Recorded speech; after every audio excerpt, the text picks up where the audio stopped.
औज़ुबिल्लाहि मिनश्शैतानिर्रजीम बिस्मिल्लाहिर्रहमानिर्रहीम अस्सलामु अलैकुम वरहमतुल्लाहि बरकातुहू रब्बी यस्सिर वला तुअस्सिर व तम्मिम बिल खैर। आज हम पढ़ेंगे अलिफ लाम के साथ और अलिफ लाम के बग़ैर अरबी अल्फाज के मायने इस तरह होंगे। अब हम देखेंगे यहाँ पर बग़ैर अलिफ लाम के और यहाँ पर अलिफ लाम के साथ। अब हम यहाँ नीचे देखेंगे मिसाल साबुनुन, साबुनुन यानी कोई साबुन। अब हम उसके बाद देखेंगे यहाँ पे ख़ास बनाने के लिए अलिफ लाम लगाया जाता है। अस्साबुनु, अस्साबुनु यानी ख़ास साबुन के लिए कहा गया है। अब हम यहाँ नीचे देखेंगे मिसाल फ़िंजानुन, फ़िंजानुन यानी कप के लिए कहा गया है। अब यहाँ पे अल-फ़िंजानु, अल-फ़िंजानु यानी ख़ास कप के लिए कहा गया है। ख़ास कप को अल-फ़िंजानु कहते हैं।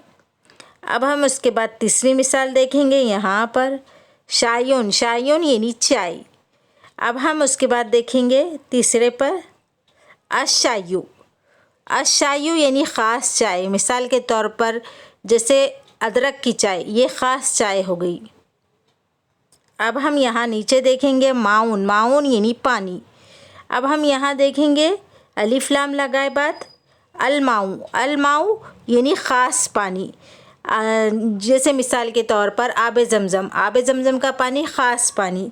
आज हम यहाँ तक के लेंगे, इसके आगे के एपिसोड में मैं आपको बताऊँगी।